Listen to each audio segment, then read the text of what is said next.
Morning, everybody. Rusty from the Rusty Razor. Another shave of the day, and today with Stirling Gatlinburg. There we go. Interesting scent. We have some pine, resin, kind of cedary, and with some floral scents to it. Also with a slight grassy, maybe tobacco note to it.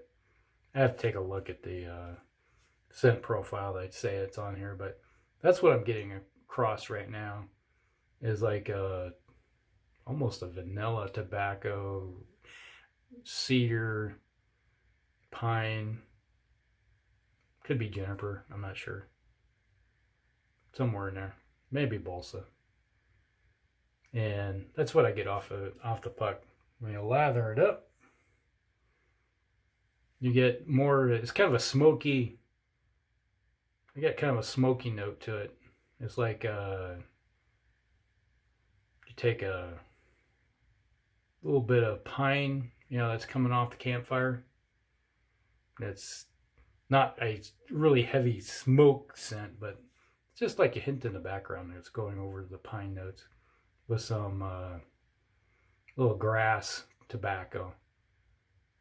But that's what I get. All right.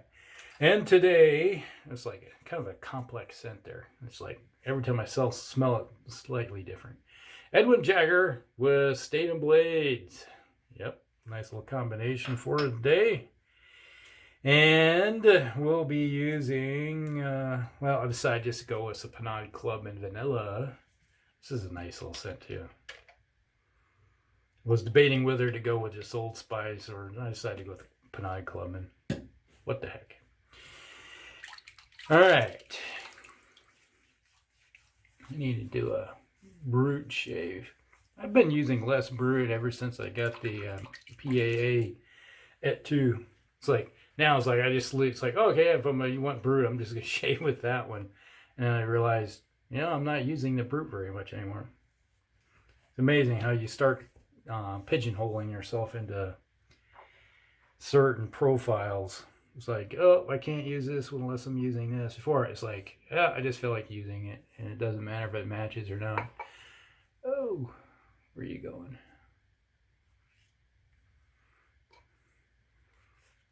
And it's got a little, it's a Jeffrey Smith style lather today. It's a little drippy. And I like watching Jeff's channel. Down to earth kind of guy. And I like to appreciate all my subscribers too. Wow, I'm really getting that kind of a smoky pine note coming across right now. I don't know if they have, it is really starting to drip down. It's a nice lather too. It's got a nice sheen to it. Stirling does a good job. But I was going to say, it's like I appreciate all my subscribers.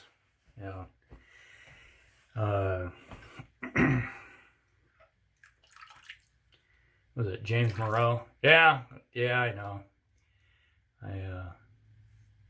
I don't put on enough support to my fans, if you can call them. Are you fans or are you just followers? It's like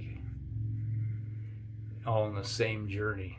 Well, that blade is, I'm feeling a lot of blade today. Well, it seems right.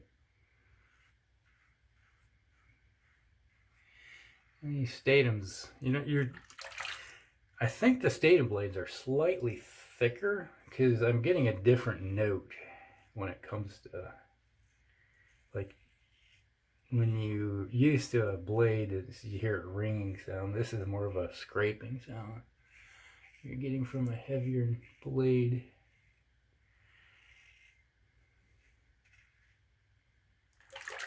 So, makes you wonder.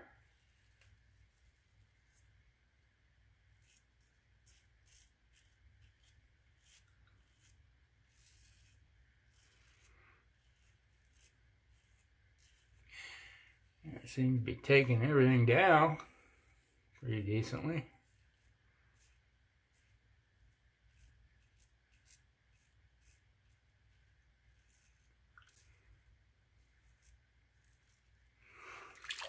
And I seen that Sig Solo has got a 1,000 subscriber giveaway going on right now.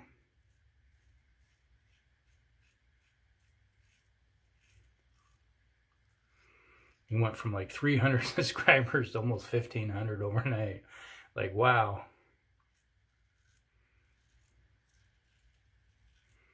He didn't go into much detail. I know what the details are, what happened behind it, why it happened, but I won't discuss that on the air. But let's just say Sig's a good guy.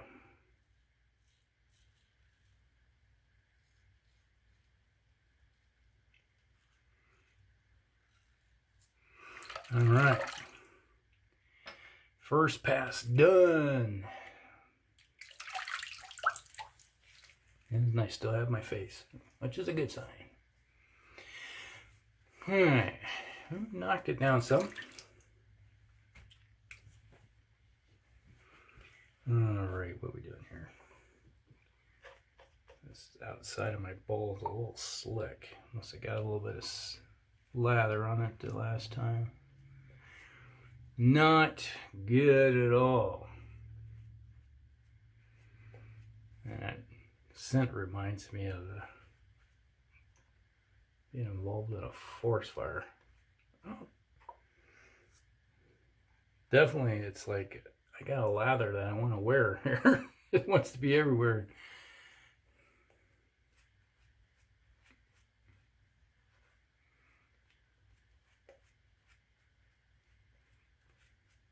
Yep. Another one on the shirt. I think I got more on my shirt than I do on the face, it almost seems like. But, oh,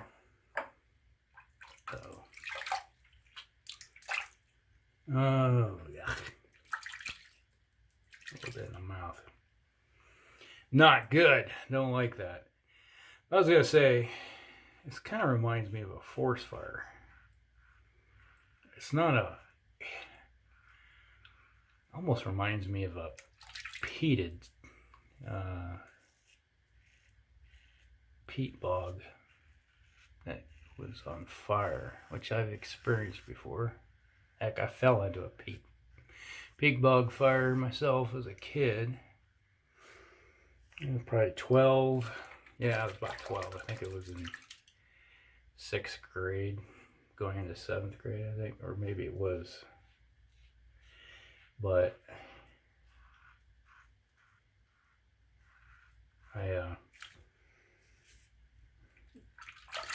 we had a very dry season, and the area that next to us caught on fire and caught the peat bog on fire. And since the bog was dry, all that material had turned. It's like, you ever see those you get them with your buy fireworks and you got the long punk that slowly burns down? That's kind of like a peat. Peat is just nothing more than a woody material. When it's dry, it will smoke and burn. Not like a raging fire, but a slow fire. And that's what they use peat to make peated scotch. But I was out on a snowmobile going through the area, because in the wintertime we had some snow on the ground.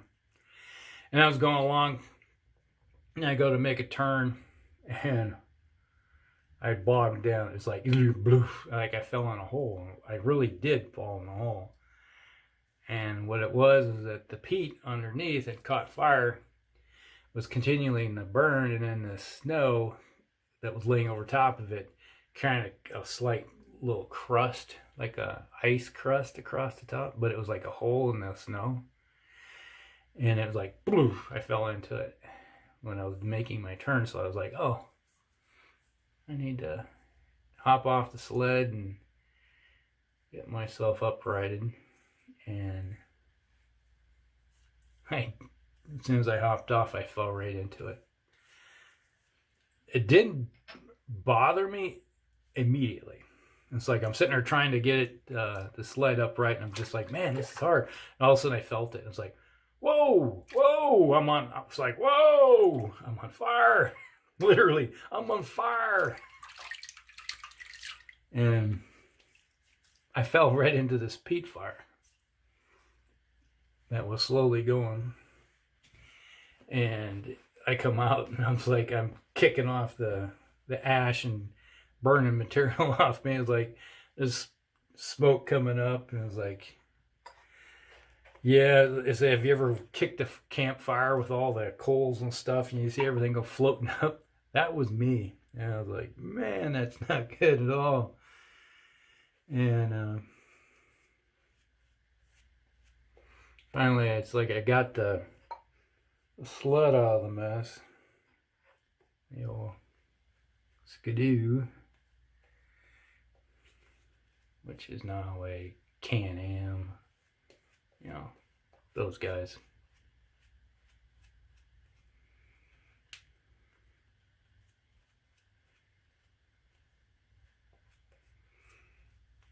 Oh, yeah, it was a fun experience, to say the least. And I get back to the house, and I go tell Dad about it, and he was like, what? I was like, yeah, it's like the area over there in that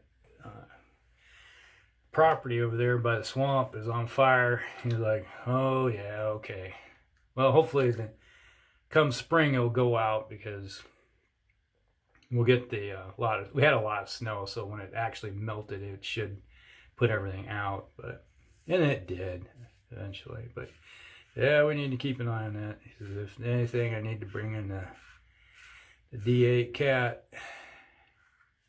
My dad, in addition to having the farm, when he worked construction, and he was like a foreman.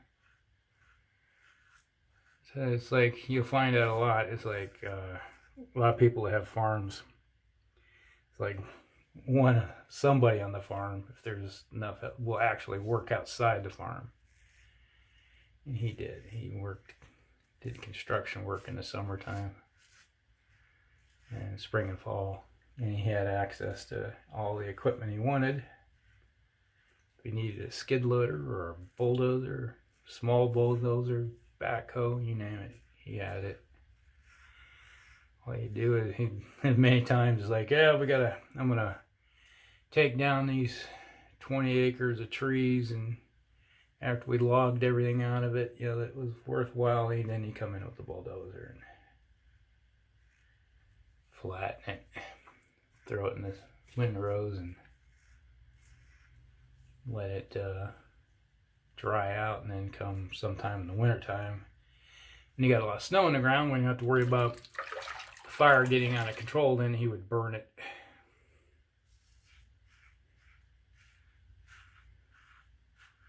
You know, a lot of times though, we would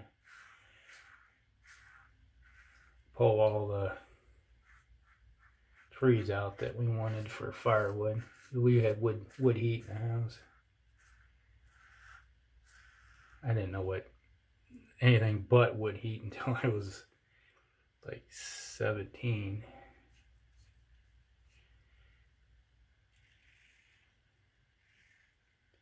We moved to Iowa. Heck, I didn't even know what air conditioning was until I was probably, started dating some little late girls. In Iowa, and their parents, their houses had air conditioning.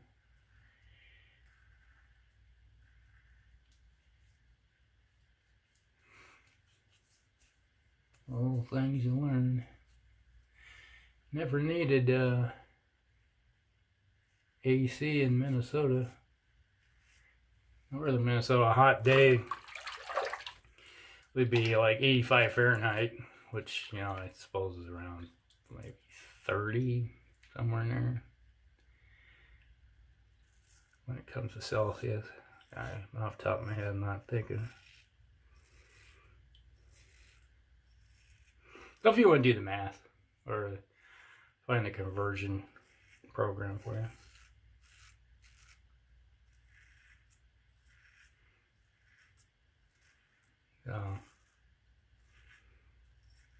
Heck, I've seen it snow in August. Minnesota, you get really cold. Late August, and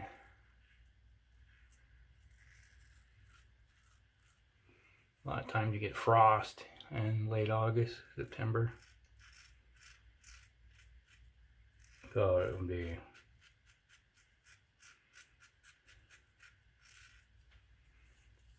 kind of an experience.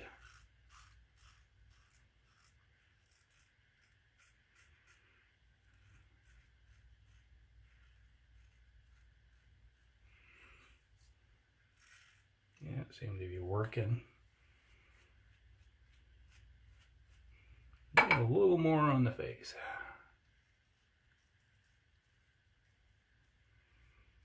Trying to get around that node.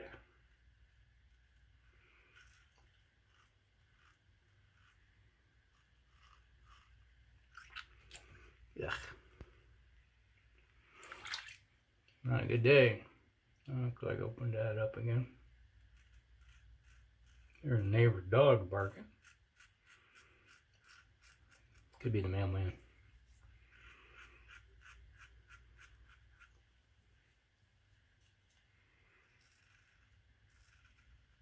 Yeah, I did open that up again.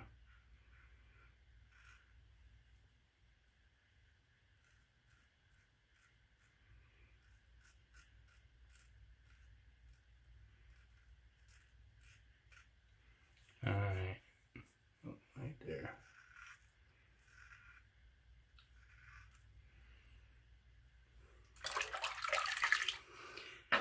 Alright.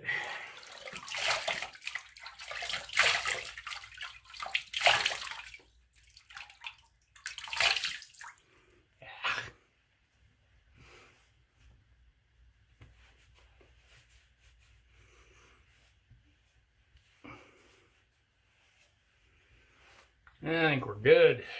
I'm not feeling anything. Feels smooth, other than not quite up to snuff on the upper lip, but I'm not caring there.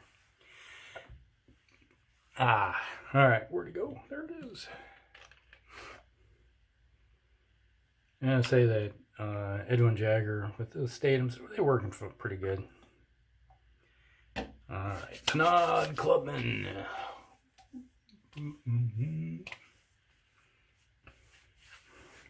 Fougere. Yeah, I'm getting more of the citrus aspect of this one coming out of that. It's marrying up with the Gatlinburg. So that was Pinaud Clubman with a little vanilla. I like vanilla. Okay, where to go? Alright, so that was the shave of the day. Gatlinburg from Stirling. Getting kind of there's some, maybe I'm getting the citrus off of the Pinaud Clubman that's on my face, but I smell something slightly different. Alright, so that was the Edwin Jagger with Statum blades. Nice little combination. They seem to work good. I'm happy with them. So there you go. That was the shave of the day. So glad everybody's around. So hit the like button, share, however you want to do it. If you're coming along for the first time and you like what you see, go ahead and hit the subscribe button. And we'll see you in the next one. Rusty out.